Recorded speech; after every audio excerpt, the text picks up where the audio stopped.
आपने अपना channel subscribe नहीं किया है तो प्लीज़ सब्सक्राइब करें, बेल आइकन को दबाएं। नमस्कार प्रिय विद्यार्थियों, कैसे हो आप। आज कक्षा 10वीं क्षितिज भाग 2 और अध्याय मानवीय करुणा की दिव्य चमक, जिसके लेखक हैं सर्वेश्वर दयाल सक्सेना और विधा का नाम है संस्मरण।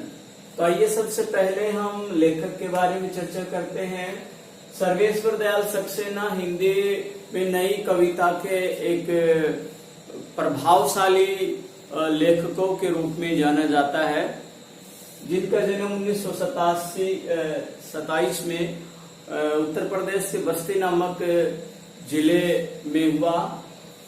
लगातार संघर्षों से जूझते हुए हिंदी में बीए एमए करने के बाद हिंदी अध्यापक के रूप में लगे।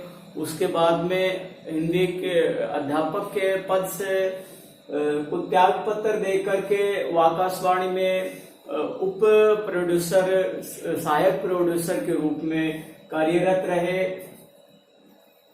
लगातार साहित्य रचना के द्वारा साहित्यिक गतिविधियों को इन्होंने जारी रखा।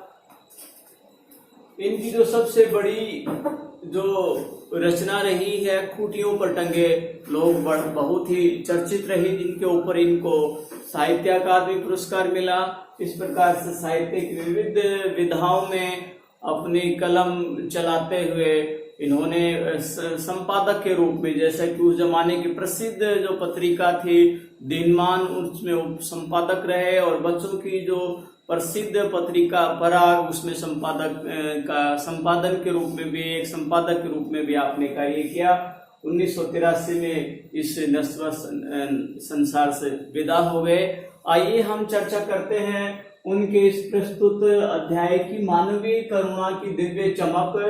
ये जो अध्याय है उनका संस्मरण है। संस्मरण विधा जो आपकी स्मृतियों पर आधारित है, और ये स्मृतियां एक विश्वसनीयता को अपने हृदय में संजोए रखती हैं।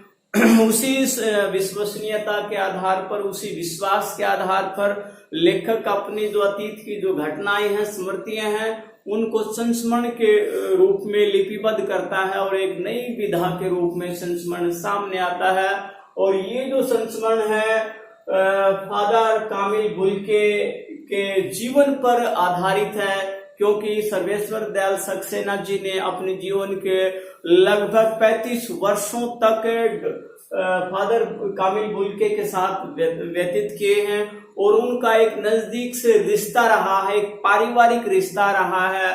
और उसी रिश्ते के आधार पर कामिल बुल्के का जो जीवन रहा है, उस जीवन में किस प्रकार से मानवीय करुणा थी, उसी को इस संस्मरण के माध्यम से लेखक सर्वेश्वर दयाल सक्सेना ने प्रस्तुत किया है।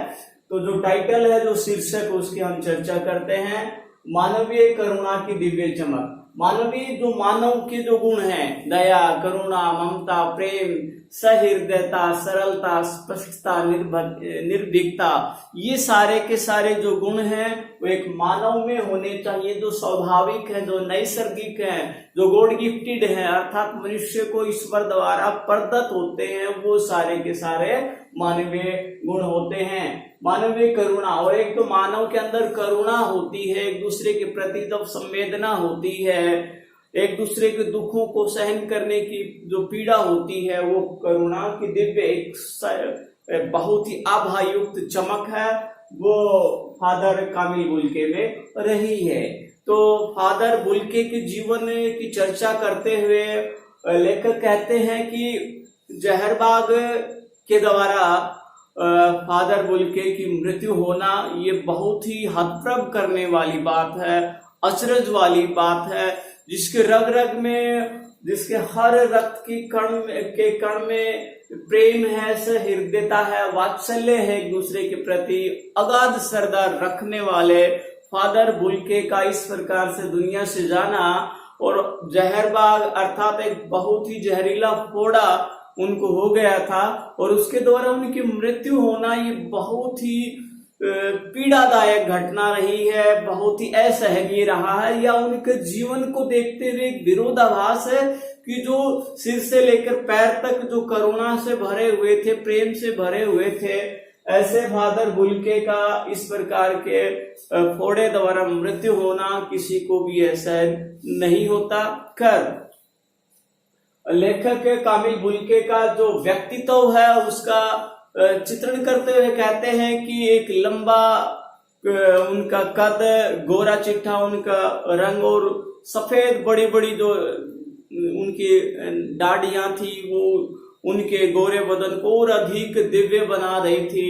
उनका पूरा जो पहनावा था हालांकि सन्यासियों जैसा था, लेकिन वो केवल लबादे से, पहनावे से ही सन्यासी नहीं थे, अपितु एक सन्यासी स्वभाव से वो सन्यासी थे। नीली आंखें, उनका इस प्रकार के खुले हुए हाथ इस प्रकार से लग रहे हैं कि किसी को आलिंगन करने के लिए अपने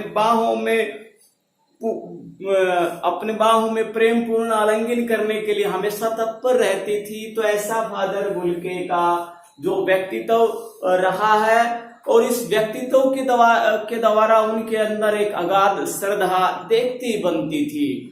लेखक या दूसरे लोग अक्सर पूछते थे कि आप कहाँ के रहने वाले हैं, तो फादर बुल्के सभी को यही उत्तर देता थे कि मैं तो भारत का रहने वाला हूँ। हालांकि प्रिय विद्यार्थियों, आप जानते होंगे कि फादर बुल्के हैं वो यूरोप के बेल्जियम शहर के रेम्स चैपल के रहने वाले थे और उसके रेम्स चैपल है वो बहुत बड़ी एक सुंदर शहर है जिसमें सन्यासी, फादर और संतों की एक जन्मभूमि रही है। उसके बावजूद भी फादर कामिल बुल्के का भारत के प्रति एक आस्था, भारत के प्रति एक श्रद्धा देखती बनती है और अपने रेम्स चैपल को, अपनी जन्मभूमि को छोड़ करके फादर बुल्के ने भारत को ही अपनी कर्म भूमि बनाया। वो अपने परिवार के बारे में परिचय देते हुए अक्सर कहते हैं कि उनके 2 भाई, 1 बहन, माता पिता, एक भरा पूरा परिवार है। पिताजी का अपना व्यवसाय है, एक भाई है वो पादरी बन गया है, फादर के रूप में, सन्यासी के रूप में काम करता है। दूसरा भाई है वो पिताजी के व्यवसाय को संभालता है। बहन के बारे में अक्सर कहते हैं कि बहन जिद्दी है, वो जिद्दी किस्म की है, बहुत देर में उनकी शादी हुई है। इस प्रकार से अपने परिवार के बारे में फादर कामिल बुल्के इस प्रकार से बताते हैं। वो हर किसी से मित्रता नहीं करते थे, लेकिन जिससे मित्रता करते थे वो लगातार उसको निभाते थे। लेखक के साथ उनका एक लंबा चौड़ा रिश्ता रहा है। लेखक के परिवार में बच्चे का अन्न प्रसारण एक संस्कार है या भिन्न भिन्न प्रकार के कोई भी धार्मिक रीति रिवाज होते थे, घर का कोई भी कार्य होता था उसमें फादर बुल्के अवश्य ही शामिल होते थे। एक लंबा रिश्ता रहा है उनका और हर किसी से वो बिना मांगे सलाह देते थे, हर किसी से प्रेम करते थे। एक उनका इस प्रकार से प्रेम पूर्ण उनका जीवन रहा है और यही उनकी सबसे बड़ी विशेषता है। वो एक प्रकार से अजात शत्रु थे, अर्थात कोई भी उनका शत्रु नहीं था, सबसे वो मित्रतावत व्यवहार करते थे और उनका व्यवहार केवल जनमानस तक ही नहीं था, अपितु हिंदी भाषा के प्रति भी उनका एक विशेष लगाव था।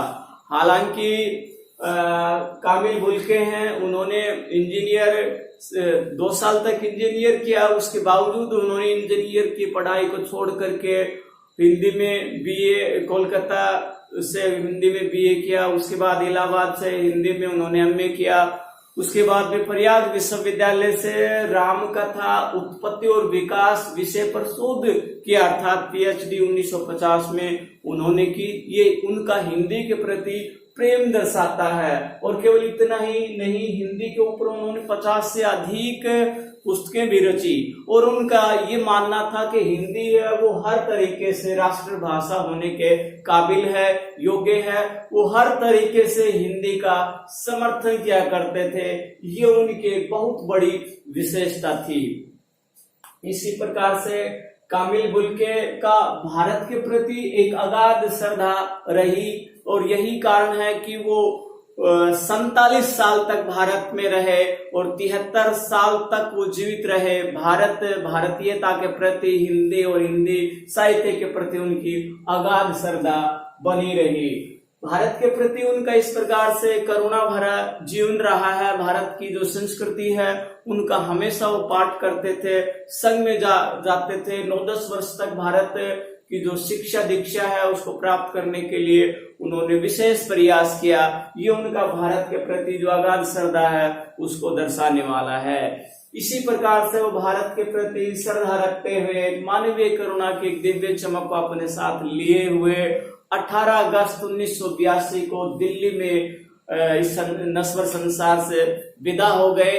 लेकिन जब वो 18 अगस्त 1982 को इस संसार से विदा हुए तो किसी को पता नहीं था कि एक सन्यासी के लिए एक इतनी जनता, एक हुजूम उनके साथ रहेगा।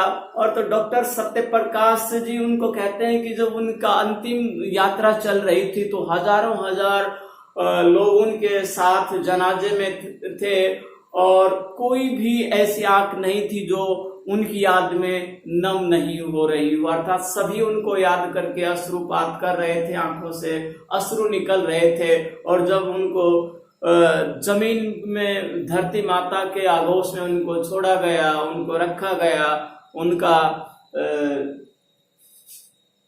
ईसाई धर्म के अनुसार उनका जब अंतिम संस्कार किया गया तो इस प्रकार से कहा गया कि फूलदार फलदार सुगंध वाला जो वृक्ष है वो एक विस्तार लेते हुए धरती माता के आगोश में जा रहा है। ऐसे ही जो हीरे मोती हैं, ऐसे दिव्य चमक रखने वाले और अधिक जो है मोती हैं वो पैदा हों। इस प्रकार से 18 अगस्त 1982 में जब इस संसार से विदा हुए तो धरती माता के समक्ष सभी इस प्रकार के आग्रह कर रहे थे, इस प्रकार से कह रहे थे कि ऐसे दिव्य करुणा की जो चमक है सभी में बनी रहे। तो ये जो संस्मरण है हम सबको भारतीयता के प्रति, हिंदी के प्रति जो कामिल बुल्के का जो प्रेम है उसको दर्शाता है। साथ ही एक मानव में कितनी करुणा, कितनी दिव्यता, कितना अगाध प्रेम होता है वो इस संस्मरण के माध्यम से डॉक्टर सर्वेश्वर दयाल सक्सेना दर्शाना चाहते हैं। तो प्रिय विद्यार्थियों, ये संस्मरण आपको समझ में आया होगा, याद आया होगा। एक सरल तरीके से सर्वेश्वर दयाल सक्सेना ने फादर कामिल बुल्के के जीवन पर आधारित यह संस्मरण आपके बीच में रखा।